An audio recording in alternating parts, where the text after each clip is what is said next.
I'd like to invite Kristen Pressner, who is the Vice President and Head of Human Resources for Europe, Middle East and Africa and Latin America, the Diagnostic Division in Roche.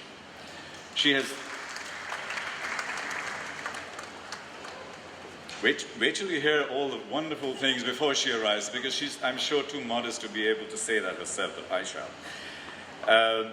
She's responsible for more than 7,000 employees, spanning 4 continents, across 150 countries. Kristen is passionate about diversity as a business driver and knows the subject women in leadership positions through both her work as an HR professional and in addition to her own personal experience. Please join me again to welcome Kristen on the stage. Kristen.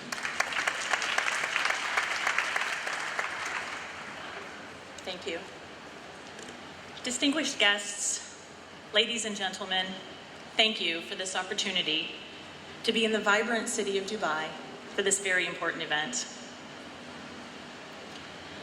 According to a Chinese proverb, the best time to plant a tree was 20 years ago. The second best time is now. Much like the Chinese proverb about planting a tree, we can complain about the lack of progress of women into top leadership positions, or we can decide that right here, today, is our second best time, and each take steps to balance the scales and increase the number of women into top leadership positions. Today, I'd like to share 3 pragmatic messages that I believe will help make this happen. But first, why would we want gender diversity? Why would we want to balance the scales at the top? We need only to look to Emma Watson's United Nations address, where she highlighted clearly that both men and women have much to gain by gender equality. In addition, the research shows that the better the balance we have at the top, the stronger our organizational cultures and the better our business results. But I don't think you'd be here if you didn't agree. Thus, I believe strongly that everyone in this room can benefit from taking the steps to balance the scales in key positions. In my profession, I seek to achieve this balance, and it is hard. So hard, I got to wondering why. In my experience, I've observed 3 things that I find men doing, but not as often the women. In my experience, we women often don't know ourselves, know we can do it, and know the rules of engagement. Organizations around the world often start with a strong gender balance in their entry-level positions.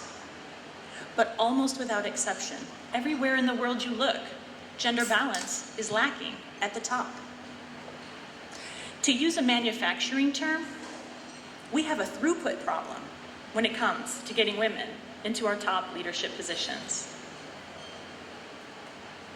Given that we want to balance the scales, I looked into my own experiences as a female executive and key position holder in a large global company, but also as a working mother with 4 children, to see where I've made learnings and applied these elements in my own life and career.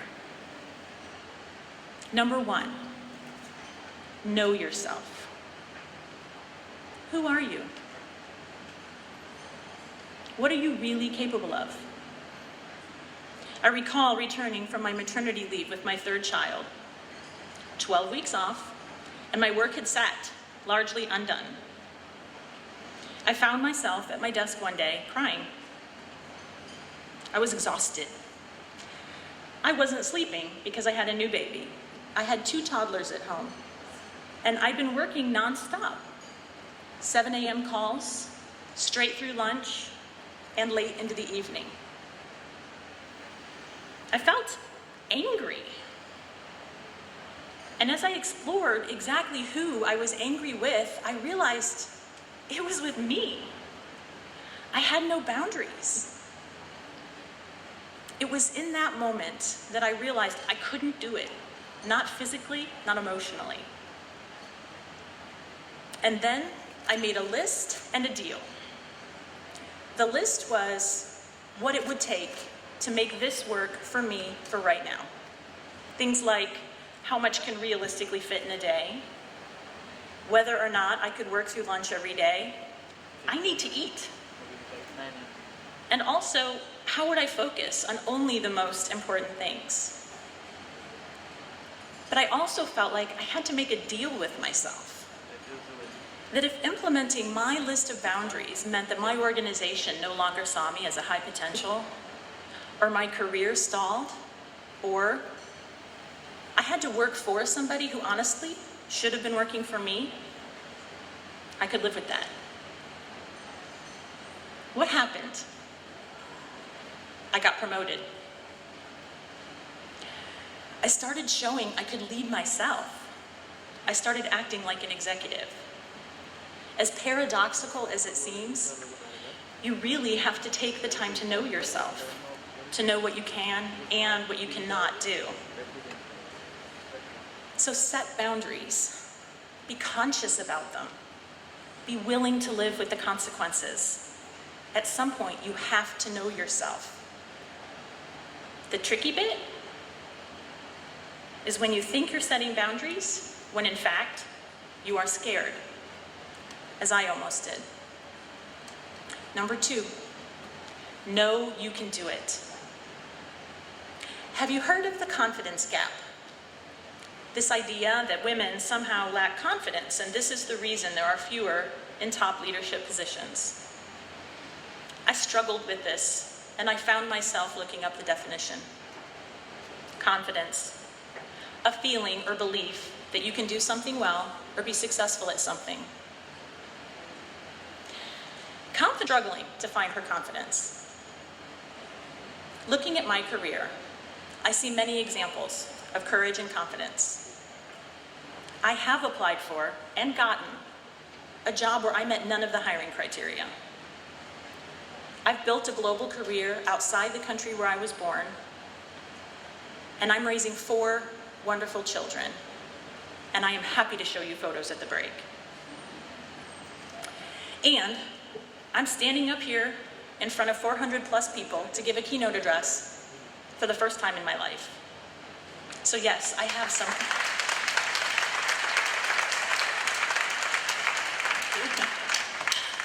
So yes, I have some courage and confidence. However, let's rewind to 3 years ago when I was offered my current position. I didn't apply for it.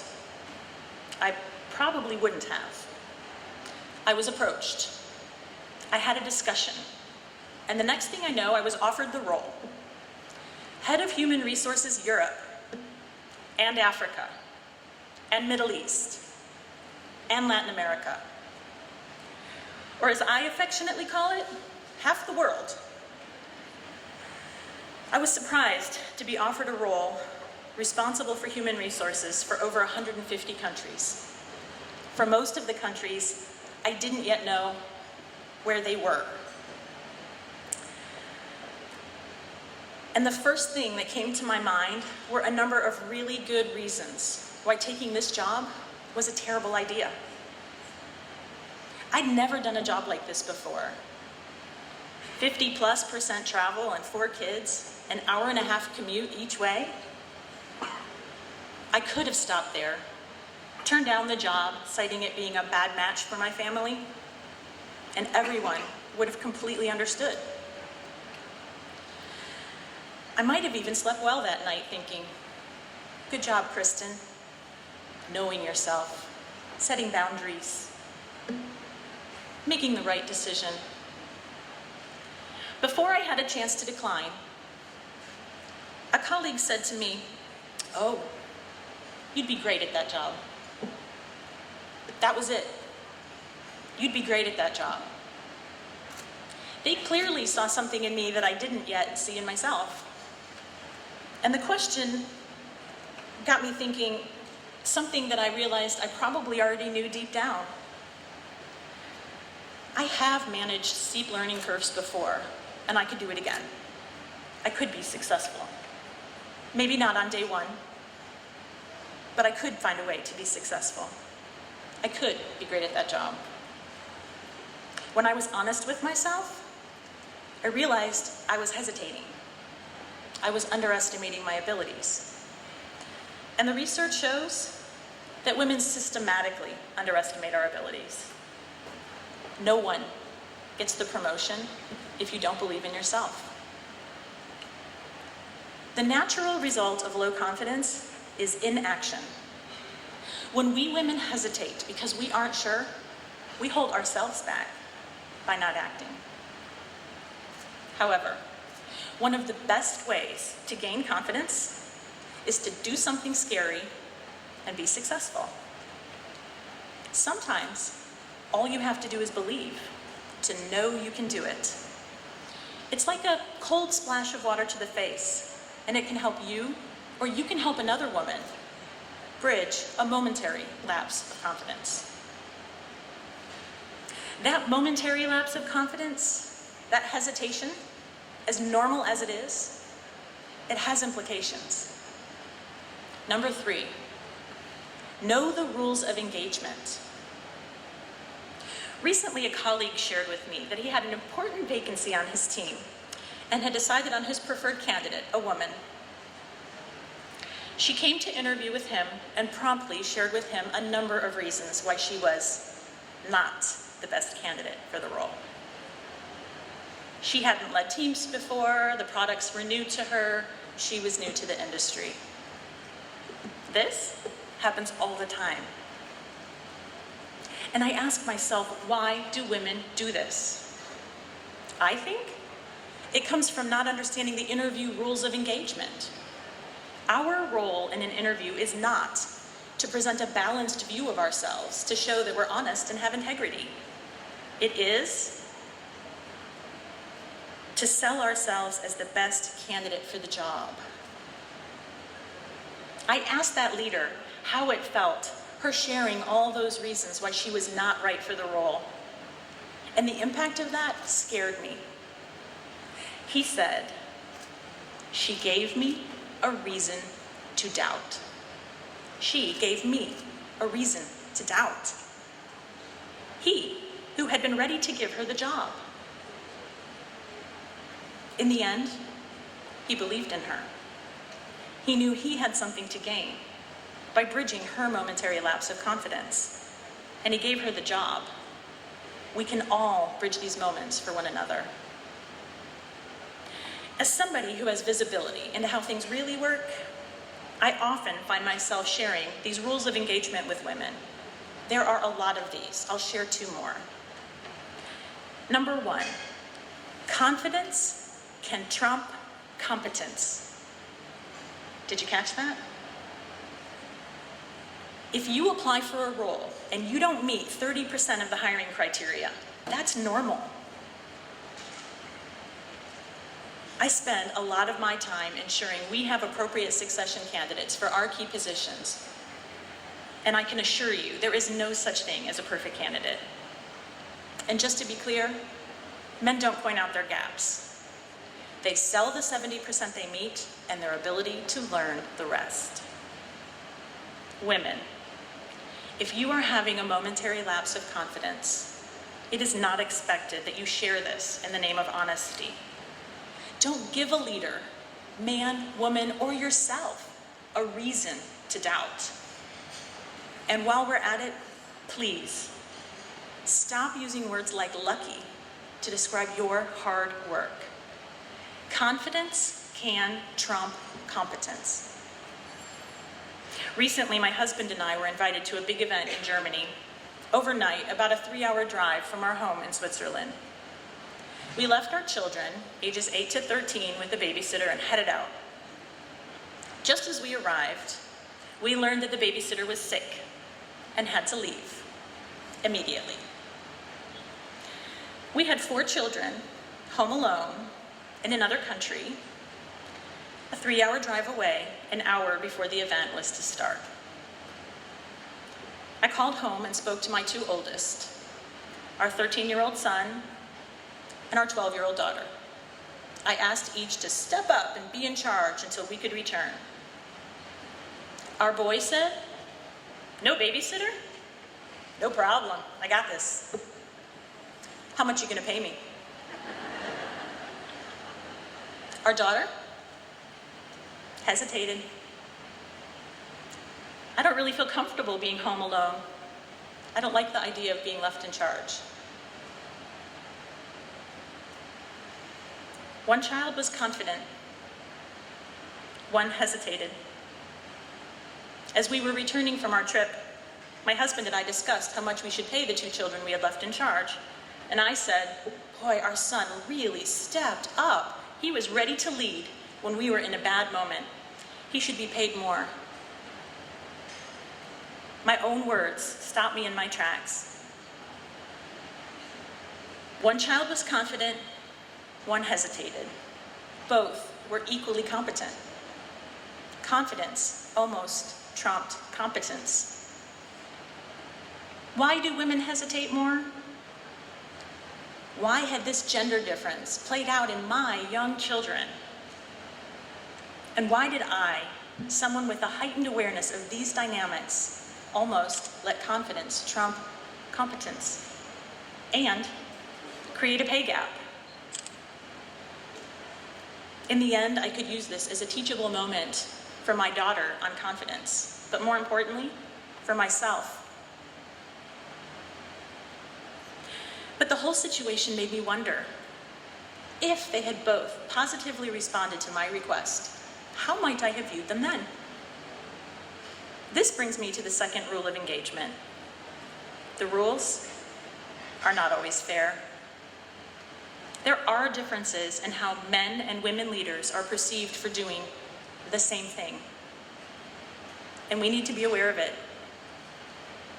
In Sheryl Sandberg's book, Lean In, she shares data that shows that success and likability are positively correlated for men, yet negatively correlated for women. This conclusion is all too familiar to the many women out there who are applauded for delivering results at work and then penalized for being difficult, too aggressive, out for herself, abrasive. I recently saw an advertisement that was impactful to me because it shines a light on this issue.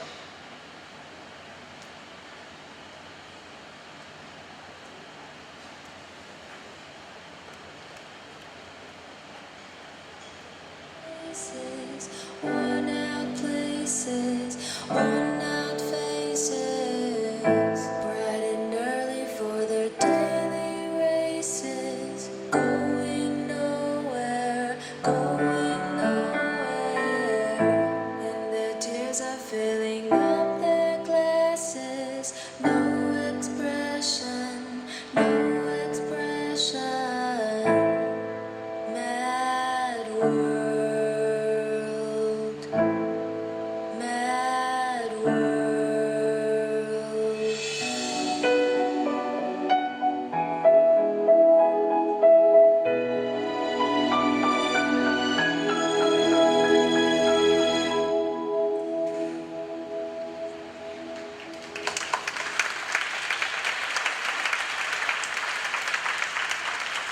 The cultural norms that lead us to this situation are a lot like that tree that was not planted 20 years ago. Today is the day to shine a light on these different standards. Don't let labels hold you back. Do you know yourself? Do you know you can do it? Do you know the rules of engagement? Because how can you engage and lead and support someone else until you can do it for yourself? Both genders profit when we have better balance in our key positions. We will have better organizational cultures. We will have better business results. And We will create a world where both our daughters and our sons, our wives and our husbands, our sisters and our brothers, are able to contribute their gifts and talents and passions with the world at all levels of the organization. My wish is that we can, together, take these pragmatic steps that will enable us to balance the scales and ultimately see many more female leaders in top executive positions. When we do this for ourselves, we can begin to do it for one another. Together, let's plant a tree today.